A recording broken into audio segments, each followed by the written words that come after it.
Mesdames, Messieurs, bonjour. Merci de choisir BB24 pour vous informer les titres de cette édition.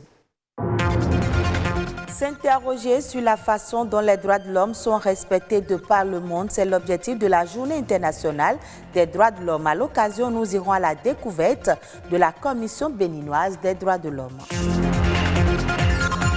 Le mentorat est un moyen efficace d'acquérir tout un éventail de compétences personnelles et professionnelles. Il permet au mentoré de bénéficier du savoir-faire de son mentor.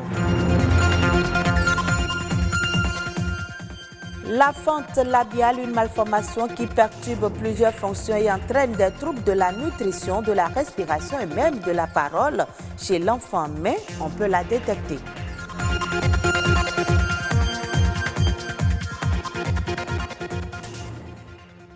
Il était une fois la Déclaration universelle des droits de l'homme. Au lendemain de la Seconde Guerre mondiale, la communauté internationale a décidé d'élaborer un test sur les droits communs à toutes et à tous. Un test qui s'impose à tous les États et qui protège tous les êtres humains contre toute forme de discrimination. Au Bénin, une institution est chargée de veiller au bon respect des droits de l'homme. C'est la Commission béninoise des droits de l'homme. Comment fonctionne-t-elle et quelle est sa mission? Découverte avec Bénédicte Bossou et Uvaïs Balogun. Vous êtes-vous déjà demandé qui veille au respect des droits de l'homme au Bénin? L'institution dont c'est le rôle est la Commission béninoise des droits de l'homme. Totalement indépendante, elle œuvre pour la promotion et la protection des droits de l'homme. L'État béninois nous a confié la mission de protéger les droits de l'homme. La protection s'entendant comme la prévention. Prévenir que la violation survienne et si elle survenait, travailler à ce que la victime ait droit à la justice et obtienne réparation. Composée de 11 membres, cette commission a pour fondement la résolution 48-134 des Nations Unies relative aux principes concernant le statut des institutions nationales. C'est sur la base de ces principes que vous passez ce que nous appelons l'accréditation à un statut A ou B.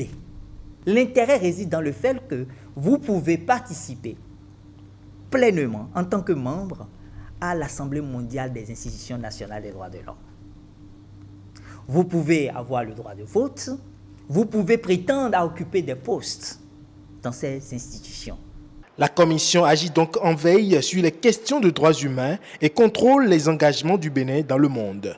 Notre particularité en tant que Commission, c'est que nous avons un rôle de conseil auprès des pouvoirs publics.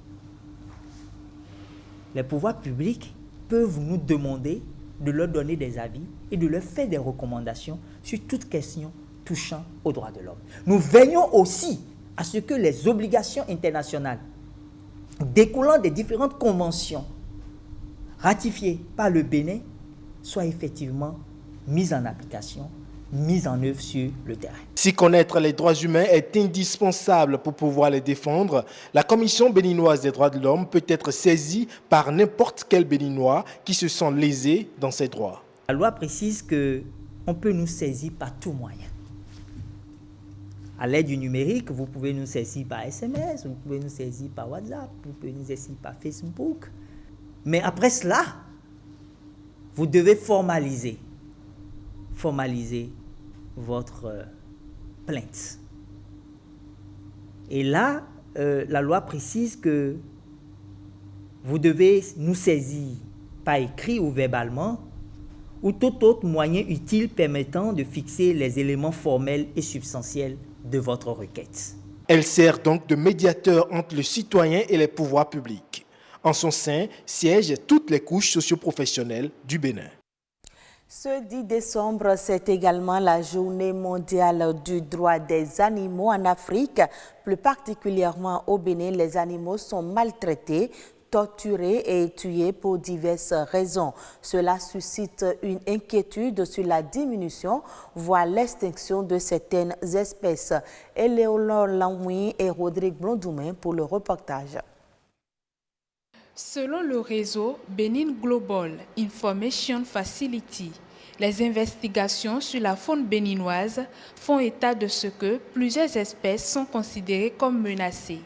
Aussi, dans la nouvelle liste établie en 2011, dénomme-t-on 2 espèces d'amphibiens menacés de disparition, 13 espèces de reptiles, 45 catégories d'oiseaux et 49 groupes de mammifères. De même, l'Union internationale pour la conservation de la nature, UILN, signale que 43% des lions d'Afrique ont disparu ces 21 dernières années par la faute de l'homme. Une grande menace qui pèse sur l'avenir des populations sauvages. Dans notre pays en particulier, vous avez par exemple les tortues marines sur le littoral qui, dans leur biologie, doivent venir sur les plages pour pondre. Et dans le nord, dans les parcs, il y a quelques années, on constate qu'il y avait des massacres d'éléphants. On tue les éléphants parce qu'on veut l'ivoire. Vous avez par exemple les lions, les félins, vous avez des antilopes. La grande menace, c'est déjà dans la tête de l'Africain. Le comportement du Béninois, par exemple, quand on voit un animal, quand on voit un oiseau voler, on a tendance à lui jeter une pierre. Par exemple, vous allez dans certains villages ou dans certains pays, vous voyez des babouins, des singes qui traversent la route. Est-ce que vous avez ces cas-là au Bénin? Pour moi, tout est pratiquement menacé. Aujourd'hui, quand quelqu'un voit un serpent bouger, la première réaction, c'est de prendre un bâton et de tuer. Tuer. Ce mode d'exploitation abusif de la nature sauvage bafoue l'épanouissement naturel des animaux et par conséquent détruit l'écosystème. Normalement, toute espèce animale a droit à la vie. Parce que si cette espèce est créée, ça joue un rôle dans l'écosystème. Le cas le plus simple, dans les zones où les gens ont mangé tous les pitons, c'est qu'il y a beaucoup de rats qui se développent, qui perturbent les récoltes. C'est parce qu'on a détruit la chaîne, on a mangé, on a consommé ce qui constitue normalement les remparts. C'est ainsi pour différentes espèces animales. Quand nous brisons la chaîne, c'est nous qui perdons. Autant que l'homme, les animaux aussi ont des droits. Ne pas le leur reconnaître serait préjudiciable. Il devient urgent de mettre en place des plans d'action pour endiguer la disparition progressive des espèces menacées en Afrique et au Bénin. Autre élément dans ce journal, pour réussir, il faut des sacrifices et des exemples à suivre. Le mentorat, une relation interpersonnelle de soutien, une relation d'aide, d'échange et d'apprentissage dans laquelle une personne d'expérience offre sa sagesse dans le but de favoriser le développement d'une autre. Tout le monde a besoin de mentors pour réussir dans la vie. Entre mentor et mentoré, c'est une relation étroite qui favorise le développement de l'un et expose la fierté de l'autre. Louis Koudouagbo, Samson Thiomon et Gloria Oni pour de plus amples détails. Le développement personnel et celui des entreprises préoccupent plus d'un. Le recours à l'aide physique ou morale d'une tierce personne plus chevronnée que soi motive et rassure. Un mentor offre son encadrement, mais aussi son expérience pour aider le mentoré à atteindre des résultats qui suscitent admiration. Très basiquement, n'importe qui a besoin d'un mentor. Du moment que vous êtes dans une démarche d'apprentissage et de croissance personnelle, tant individuelle que professionnelle, on a besoin à un moment donné de plus expérimenté que soi. Le plus important, c'est d'identifier celui qui répond à vos valeurs, celui qui répond à votre aspiration et qui se trouve plus ou moins dans les mêmes domaines que vous. Pour révéler le potentiel et accroître le rendement, certains entrepreneurs font appel à des mentors qui les orientent afin d'éviter certaines erreurs. C'est quelqu'un qui nous aide à identifier les points sur lesquels nous pouvons nous améliorer, à identifier les ressources clés vers lesquelles nous pouvons nous rapprocher et qui nous aide en fait à gravir petit à petit les différentes étapes qui nous mènent au succès. J'ai eu avec mon équipe un mentor tunisien qui, avec son expérience dans l'aide au lever de fonds, nous a aidé aujourd'hui à parfaire notre business plan, à parfaire notre plan financier, à être plus aptes à lever des fonds à l'international. Une relation efficace entre un mentor et son mentoré doit se baser sur la confiance. Aussi, le respect mutuel entre les deux s'impose-t-il en amont. Vous conviendrez avec moi que, afin d'apprendre de quelqu'un, il faut pouvoir créer ce lien, cette relation nécessaire qui fait que vous êtes assez ouverts l'un envers l'autre. Tu es obligé de t'abaisser, d'avoir les postures de quelqu'un qui veut apprendre. En effet, les mentorés peuvent tirer profit des connaissances organisationnelles du mentor. Ce dernier peut également être pour eux une source d'information. Un mentor doit s'assurer par la suite que son mentoré a atteint ses objectifs.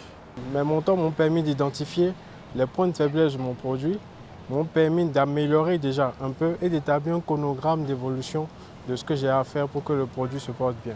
Un mentor peut être physique ou virtuel. Il soutient son mentoré en faisant un suivi régulier de ses résultats. Selon une enquête réalisée en 2017 et publiée sur le site du Figaro, le mentor contribue pour 18% dans la réussite du mentoré.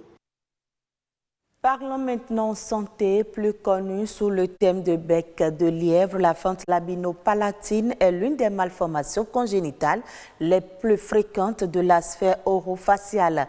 Dans le monde, une naissance sur 750 est celle d'un enfant porteur de fente labio-palatine. Cette malformation perturbe plusieurs fonctions et entraîne des troubles de la nutrition, de la respiration et même de la parole.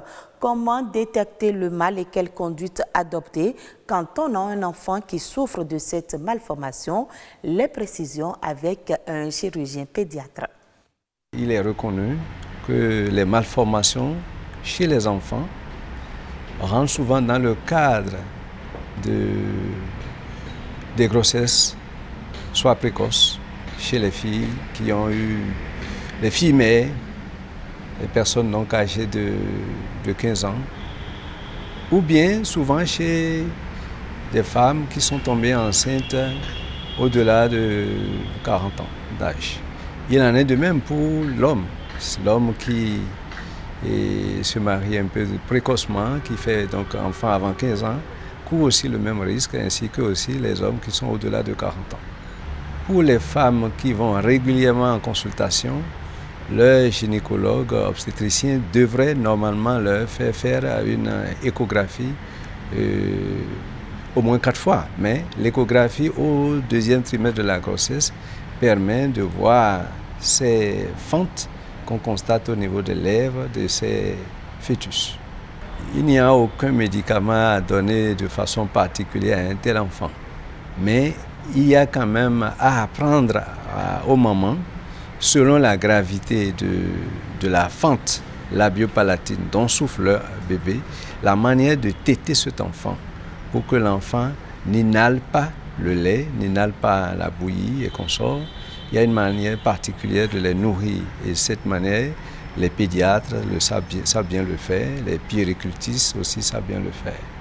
Actualité hors du Bénin, les vagues de chaleur sont de plus en plus fréquentes. Elles sont durement ressenties dans des zones exposées comme le Sahel. L'Institut de recherche pour le développement a mené une étude au Burkina et au Sénégal sur le couple climat-santé.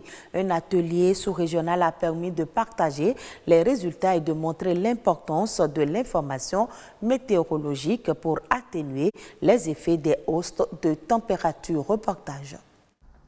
Ils sont spécialistes du climat, de la météorologie, de la santé et de l'environnement en général. Ils viennent de pays sahéliens et même de plus loin.